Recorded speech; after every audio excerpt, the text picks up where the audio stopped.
পাঁচটি পয়েন্টের ভিতরে আমি মনে করি যে গুরুত্বপূর্ণ পয়েন্ট মানে একের চেয়ে দুই বেশি এবং তিনের পরে যদি দুইটা যদি এক করি, একের দুই করি এবং একের তিন করি, তাহলে মনে হয় বিষয়টা সুন্দর হয়। আর যদি মনে হয় যে আমরা প্রথম থেকে শুরু করবো, তাও করতে পারি। প্রথম থেকে করবেন? আচ্ছা, ঠিক আছে, থ্যাংক ইউ। তবে আপনারা যারা বক্তব্য দিবেন, প্রধানমন্ত্রী বলেছেন, আমি আবার বলি, একে অপরকে অ্যাটাক করবেন না এবং হাদিস কোরআনের বাইরে গায়ে বলে বক্তব্য দিবেন না।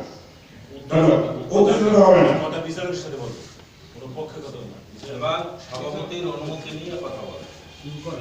আচ্ছা, শুরু করে প্র্যাকটিস শুরু করতে হবে এই জন্য যে আমাদের সামনের লোক আছে, ঠিক আছে? না মাইক একটু দেবো, আবার বলে দেবো, একজনের কথা বলেন, একজনের কথা বলবেন, আর দরকারে একজনের কথা বেশি বলবেন না, আর একজনের কথা বললে আরেকজনের পাঁচ থেকে কথা বলবেন না। যদি কথা থাকে আপনি নোট করে রাখবেন, সে কথাটা উপরে বলবেন। ধন্যবাদ।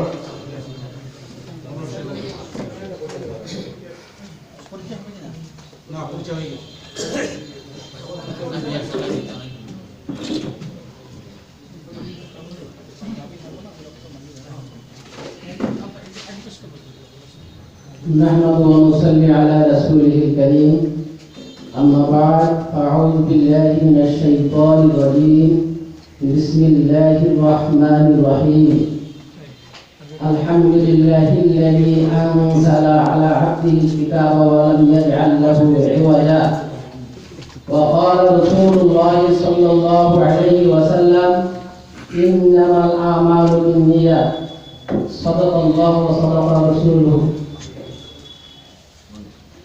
আলহামদুলিল্লাহ। আজকে আমরা এক ধর্মীয়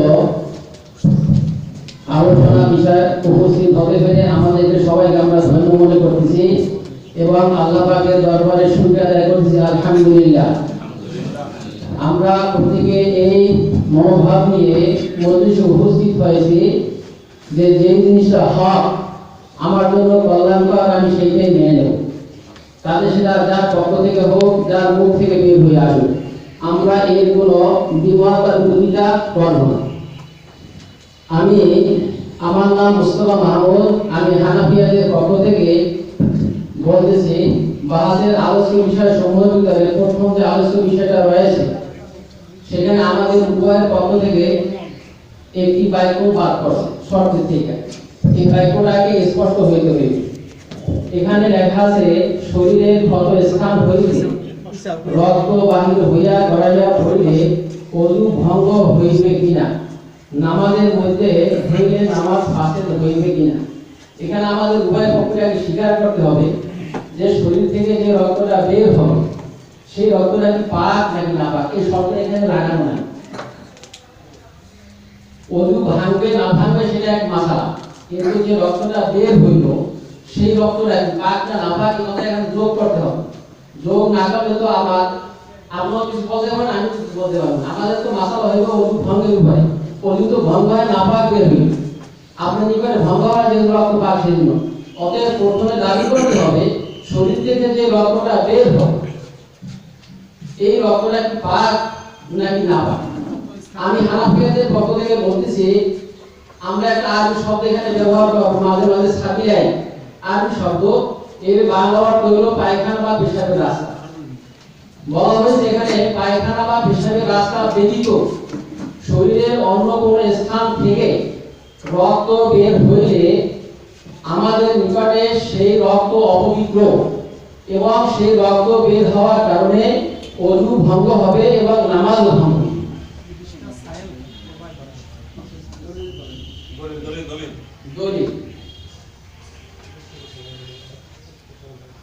শরীরের যে কোনো স্থান থেকে রক্ত বের হইলে সে রক্ত অপবিত্র এবং তা দ্বারা ওযু নামাজ ভঙ্গ হইবে। পবিত্র কোরআনুল কারীমে আল্লাহ রাব্বুল ইজ্জত ইরশাদ করেন,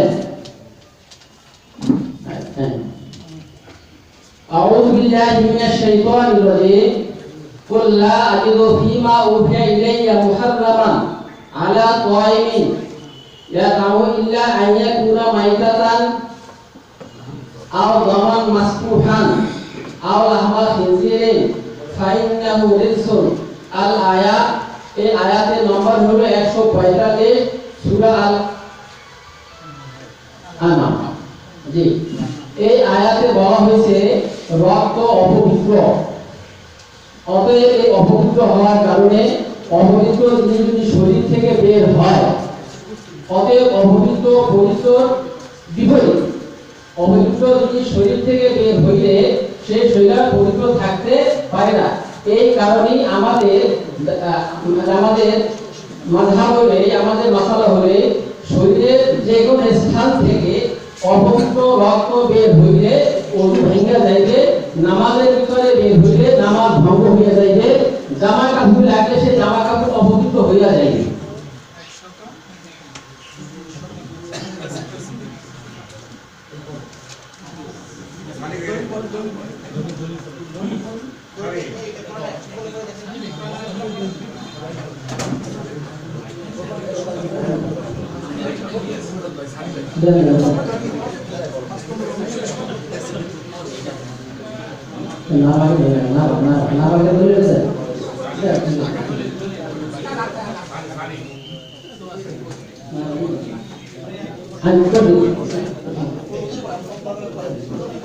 আমি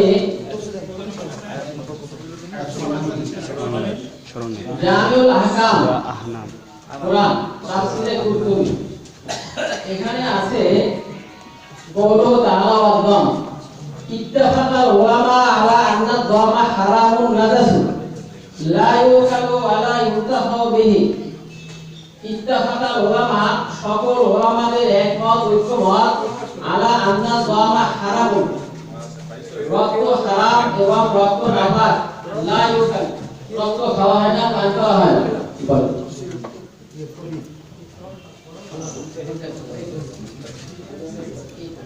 আয়াতের নাম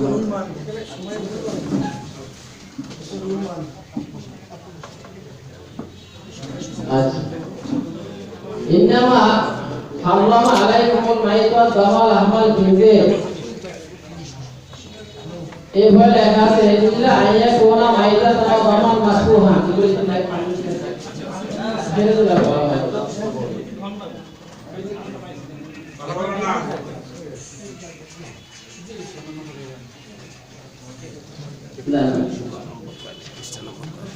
এই যে লেখা আছে এখানে ইন্নামা হারামা আলাইকুমুল মাইতা নাযালাত বা'দা যালিকা ফাকানা যালিকা বায়ানান লিতাহরিমিদ দাম সাওয়াউন কানা মাসফুহান আও গায়রা মাসফুহিন। মাসফুহি বলা হয় প্রবাহিত রক্তকে মাসফুহি বলা হয়। বলা হয় সেখানে সাওয়াউন কানা মাসফুহান আও গায়রা মাসফুহিন ইজা সাবাতা হাযা ওয়াজাবাল হুকমু বিহুরমাতি জমি দিমা। যখন এইটা সাবেত হয়ে গেল, প্রমাণিত হলো, অতএব সকল রক্ত নাপাক এবং হারাম, ওয়া নাজাসাতাহা ফা কাযিবু ইজালাতুদ দাম আলাল লাহমি।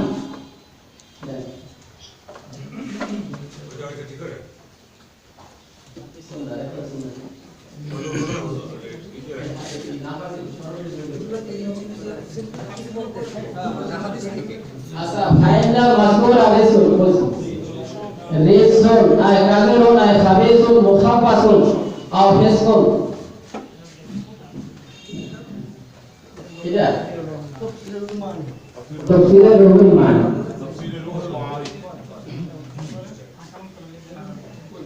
কিতাবের নাম খণ্ড নম্বর, পৃষ্ঠা নম্বর। একটু দৃষ্টি আকর্ষণ করি, এত বড় একটা অনুষ্ঠান, এত বড় একটা অনুষ্ঠানের ভাবুকার বৃদ্ধ, আপনারা এইসব অনুষ্ঠানের উত্তর, প্রশ্নের উত্তর তো আপনাদের একটা ওয়ান বাই ওয়ান রেডি করা থাকে। আজ আপনারা এখন 3 সেক্টরে খুঁজতেছেন, আপনারা 3 সেক্টর খুঁজতেছেন না, যেহেতু কিতাব থেকে দেওয়াটা শর্ত আছে, অনুমতি আছে। দাগ লাগানো আছে, বের করতে সময় লাগবে ভাইয়া। আর্গুমেন্ট এটা আপনি করেন, আপনারা আগে বাইরে না বাইরে বাইরে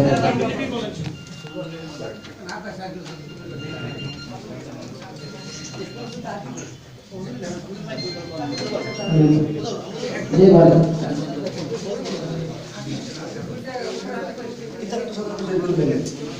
আলহামদুলিল্লাহ, এখন আমি যে দলিলটা পেশ করবো সেটা হচ্ছে আহকামুল কোরআন ইবনুল আলামী রাহিমাহুল্লাহ তাআলা সূরা বাকারার মধ্যে নিয়ে এনেছেন। সেখানে বলেছেন ইত্তাফাকাল উলামাউ আলা আন্না দামা হারামুন নাজাসুন, আলা আন্না দামা হারামুন নাজাসুন। এটা জানি রক্ত এটা হারাম, এটা সম্পূর্ণ নাপাক। এরপর আমি যে তাফসীরটা বের করছি সেটা হলো তাফসীরে খাজেন। তাফসীরে খাজেনের মধ্যে একটা নম্বর কথা বাকারার আয়াত বলেন, বাকারার আয়াত। সূরা বাকারা আয়াত নম্বর হচ্ছে 173 নম্বর। সূরা বাকারা যে সূরা পড়েছেন হুজুরে সেইটা তাফসীরে হচ্ছে ব্যাখ্যা গ্রন্থে। তাফসীরে খাজেনের মধ্যে 1 নম্বর খণ্ডের 3 নম্বর পৃষ্ঠায় আছে আল মাসআলাতুস সানিয়াতু বি হুকমিদ দাম ইত্তাফাকাল উলামাউ আলা আন্না দাম হারামুন নাজাসুন। সকল বিশ্ব উলামায়ে কেরাম এর একমত যে রক্ত এটা হারাম এবং নাপাক। এরপরে আমি যেই হাদিসে যাচ্ছি সেটা হচ্ছে তাফসীরে শামিল। সেখানে আছে 1 নম্বর খণ্ডের 236 নম্বর সফায় বের করেন আম্মাদ দামু ফানাজাসুন মুহাররামুন আকলুহু ওয়াল ইনতিফাউ ফিহি আত-তাফসীরুশ শামিল 1 নম্বর খণ্ডের 236 পৃষ্ঠা। এরপর আমি চলে যাচ্ছি একটা হাদিসের মধ্যে। যেহেতু আমাদের কথা ছিল প্রথমত আয়াত পেশ করতে হবে, এরপরে হাদিস, এরপর তাফসীরুল কোরআন, এর বহির্ভূত কোনো দলিল ইনশাআল্লাহ আমরা পেশ করতে পারবো যেহেতু আমরা অন্য আলেমদেরকে মানি। কিন্তু আমাদের এখানে যে উচ্চুক্তি মধ্যে আছে যে পেশ করতে হবে কোরআন অথবা হাদিস অথবা তাফসীর গ্রন্থ মূল কিতাব, কোনো ছোট কিতাব পেশ করা যাবে না। আমরা যেহেতু এগুলো মানি এদেরকে পেশ করতে পারি। হাদিসের মধ্যে আল্লাহ রাসূল সাল্লাল্লাহু আলাইহি ওয়াসাল্লাম বলেন আলী ইবনে উমর রাদিয়াল্লাহু তাআলা আন্না রাসূলুল্লাহ সাল্লাল্লাহু আলাইহি ওয়াসাল্লাম قال أحل لنا من الدم دمان ومن الميتة ميتتان। আল্লাহ রাসূল বলেন যে দুই প্রকার রক্ত আমাদের জন্য হালাল এবং দুই প্রকার মৃত জিনিস আমাদের জন্য হালাল। একটা মিনাল মাইতাতে আল হুদ ওয়াল জারাদ, দুইটা মৃত্যুভুক্ত হচ্ছে একটা মাছ আর একটা টিকটি। এটা আমাদের বাংলাদেশে কম পাওয়া যায়, বোঝা যাবে না। রাতে দেখা যায় সবুজ লাফা এইভাবে টিকটির ওজনের হয়ে থাকে। এই টিক বঙ্গপালের মতো আর কি টিকটি এবং মাছ মরা হলেও খাওয়া যায়। এই দুইটা মরা ছাড়া অন্য কোনো মরা খাওয়া যায় নাই। আর রক্ত সম্পূর্ণ হারাম, কিন্তু দুই প্রকারের রক্ত এটা জায়েজ খাওয়া। আল কাবিদ ওয়াত তিহাল, কলিজা এবং গুর্দা। কলিজা এটা কিন্তু আসলে জমা রক্ত, এটা ডাক্তাররাও বলবে, আল্লাহ রাসূল বলতেছেন যে দুই প্রকারের রক্ত এটা হালাল, অন্য প্রকার রক্ত হালাল না, মানে হারাম মানে না। হাদিসটা আছে আপনার মুসনাদ আহমদ ইবনে হাম্বল রাহিমাহুল্লাহু তাআলা, আছে আপনার 10 নম্বর খণ্ডে 16 নম্বর পৃষ্ঠায়।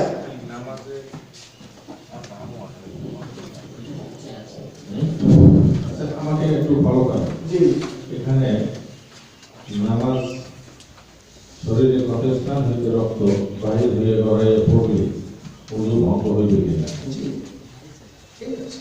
এই যে বুঝাই জি আমি বলছি আমরা যে কারণা জি করি জি ইনশাআল্লাহ দেখুন যাচ্ছে আপনি ইনশাআল্লাহ।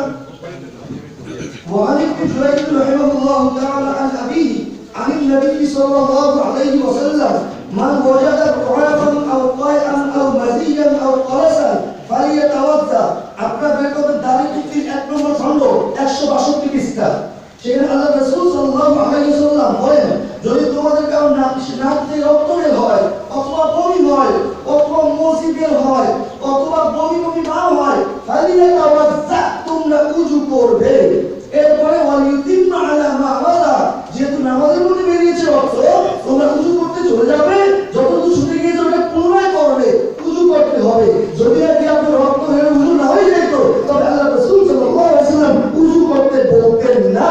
এই হাদিসটা আছে কোথায় আমি বলবো আপনাদেরকে, দারুল 1 নম্বর খণ্ডের 162 পৃষ্ঠা, 163 পৃষ্ঠা, 163 পৃষ্ঠা 3 বার আছে, আর 162 পৃষ্ঠায় আছে।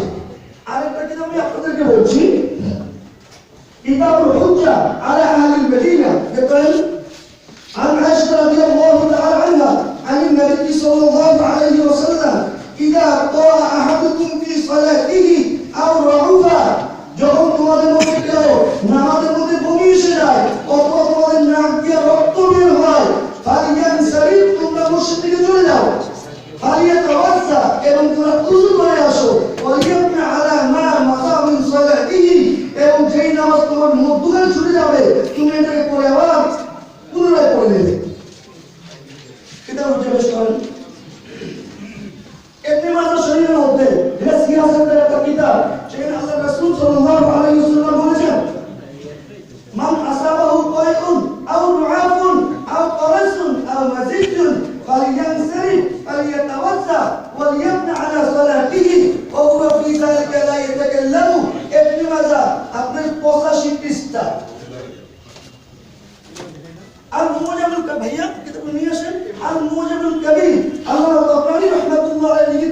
সেখানে কি বলে আমার ইবনে আব্বাস রাদিয়াল্লাহু তাআলা আনহু قال قال رسول الله صلى الله عليه وسلم اذا رغب احدكم في صلاته فليغسل عنه الدم যখন তোমাদের কারো নাক থেকে রক্ত বের হবে তুমি চলে যাও গিয়ে রক্তটা ধৌত করে আসো ওয়ালিউইদ উযুহু আবার দৌড়াও ওয়ালিয়াস্তাগফির সালাতাহু তোমরা নামাজকে পুনরায় পড়ো এটা আল মুজাবুল কাবীর তবরানির মধ্যে আছে 5 নম্বর খণ্ড 313 পৃষ্ঠায় আসে ভাই সুনানে দারিকুতনি আরেকটা হাদিসের কিতাব সেটা আছে আপনার ওয়ান আবি সাঈদ আল-খুদরি রাদিয়াল্লাহু তাআলা আনহু قال قال رسول الله صلى الله عليه وسلم من رغب في صلاته فليرجع যদি তোমাদের নাক থেকে রক্ত বের হবে না তুমি চলে যাও গিয়ে ফালিয়া তাওয়াজ্জা উজু করে আসো ওয়ালিয়াবনি আলা সালাতিহি এই নামাজটা তুমি আবার পুনরায় পড়ো হুজুর একটা আলহামদুলিল্লাহ জি হুজুর জি আপনি একটা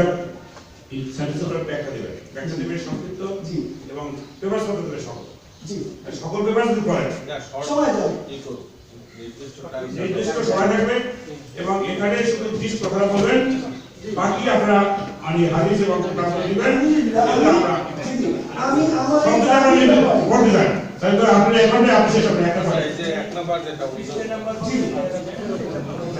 হ্যাঁ বলুন এখানে যাবেন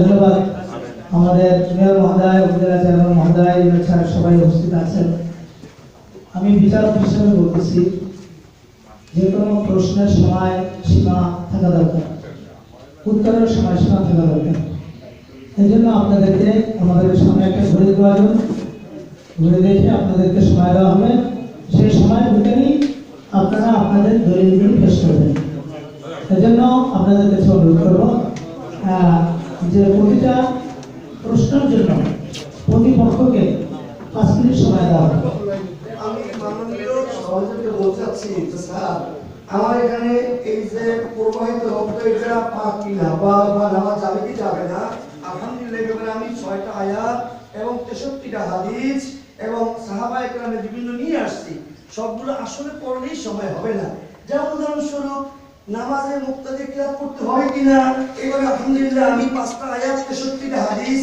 এবং আকওয়াল আইম্মা এবং আকওয়াল সাহাবা নিয়ে আসি শতাধিক এগুলো আসলেই পড়লে শেষ সময় হবে না তবে আমি মূল পান্ডুলিপি আপনাকে জমা দেব মূল থিমটা ইনশাআল্লাহ আশা করি আপনাদের উপস্থাপন করব এবং যদি আমাদের প্রতিপক্ষের পক্ষ থেকে কোনো হাদিস আসে সেই হাদিসটা সহিহ একটা ব্যাখ্যা এটুকু দেওয়ার জন্য আমাকে সুযোগ দিতে হবে অবশ্যই এটা দিতে হবে আমরা প্রতিটা প্রশ্নের জন্য 5 মিনিট সময় দলিল সহ 7 মিনিট সময় দেওয়া হবে প্রতিটা পক্ষ ভাই হ্যাঁ সামনের দিকে বলতেছি সামনের দিকে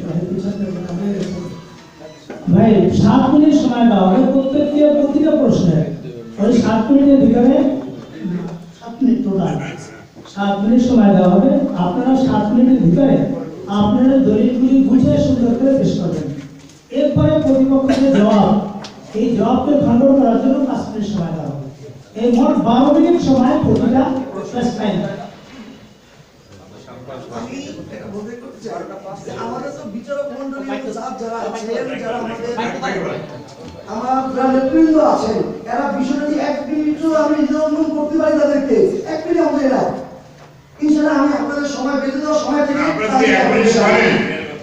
ওয়েলকাম খুব ভালো কথা কিন্তু আমরা 5 মিনিটের উপরে দিতে পারবেন না আমাকে আর